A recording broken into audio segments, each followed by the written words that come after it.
Black 20. Take 2 of them. Watch the pass. On first down, Connor. And he's going to push his way down to about the 12. 8 yards on the pickup, and now they'll have some options on second and short. Black 20. 8 yards on the pickup. Brings up second and Easy. Black 3. They'll stay on the ground with Connor again. And he'll be dropped at about the 11 after only a yard.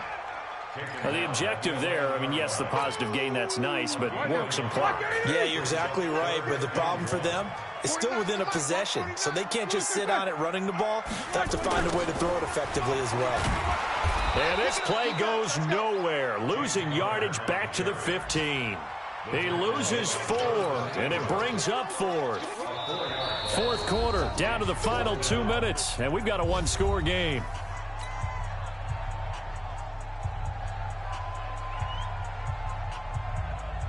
So the Steelers with the football as we get you reset. And let's see what they've come up with offensively after having time to talk it over. Oh, they get to the football. It's blocked. I have to believe that if you're the team trying to block a field goal, you don't mind this weather. All right, the rain probably is going to help you because so many things can go wrong for the guys trying to kick the ball. It's as simple as maybe you just lose your footing. You kind of spin out like a tire in the snow, not getting traction, and you create a space and someone comes through. And I think for everybody, snapper, holder, kicker, everything slows down maybe a fraction of a second. And a fraction of a second and a field goal try, that can be all the difference. I love how you described that. Everything slows down, but it's a deliberate slowdown, isn't it? Because everyone's trying to be more careful and more deliberate to make sure it's executed. He's back to throw. Now a desperation throw. He's got a man complete. And they're going to have this across midfield and inside the 45. He'll look to throw. Flushed out right.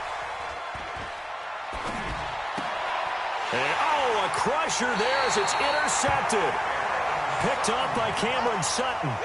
And that one, oh, it's going to hurt big time. You're in the 2-minute drill trying to get your guys down the field, and it's looking like they're going to come up just short, as this is definitely not his best throw. And it'll wind up being intercepted. So they'll come up first and 10 now from the 33. They begin on the ground here with Connor. And I think this defense knew what was coming as he is smothered behind the line. The Raiders going to use one of their timeouts as they get it with under a minute to go now in the football game.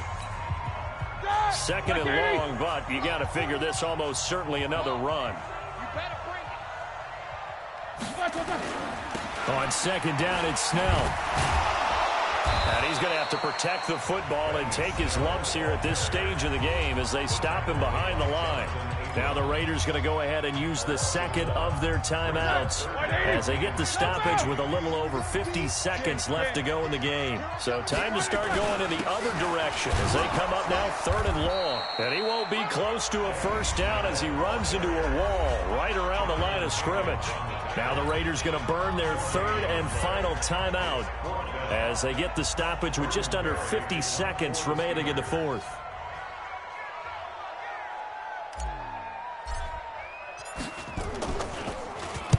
And the kick's away as he angles this one for the sideline. And this one will not be returnable as it sails out of bounds. at their own 26-yard line.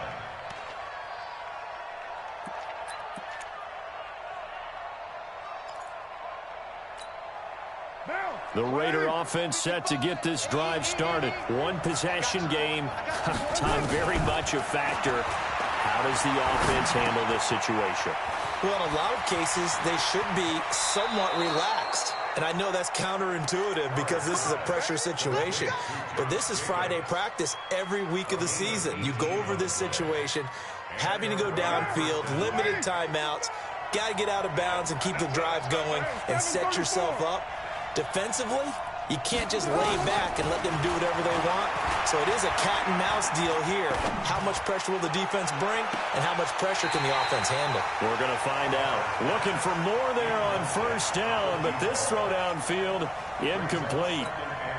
These are the spots, this stage of the game, where it pays to have speed on the perimeter, doesn't it? It certainly does, and in the second quarter, he may very well run by him, but in this situation, I know as a defender, I'm loosening up a couple of extra steps that allowed him to run with him stride for stride. Complete. Richardson has it. And he gets this to the other side of midfield across the 45 before going out. That one good for 13 and a Raider first down. Down. 185, 93.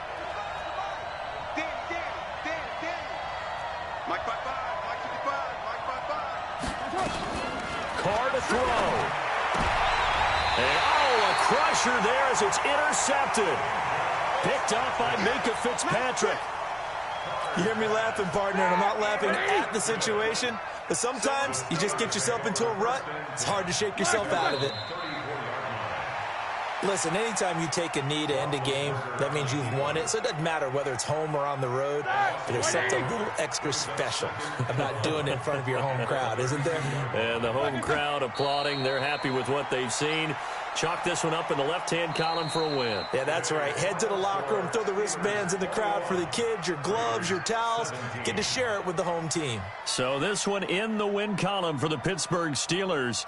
And they were spurred on by a strong performance in that fourth quarter as they held their opponents off the scoreboard. Everyone wants to pitch a shutout for the entire game, but when you throw one in the fourth quarter, that tells everyone that you're getting stronger and dominance is starting to take over, right? The way that you close, the way that you finish, that gets preached to you from the time you're playing Little League football all the way up through. And they closed them out with a big-time performance down the stretch. So for Pittsburgh, the win will help them keep pace in the playoff race as they move to 6-3 on the year. And they'll get to stay home again next week. Meanwhile, for Oakland, they are barely afloat as they fall to 4-5. And they'll look to regroup next week as they head down to Miami to take on the Dolphins. I'm Brandon Gaudin. Certainly have to thank Charles Davis, my broadcast partner, and our entire crew. We'll catch you next time right here. It's the NFL on EA Sports.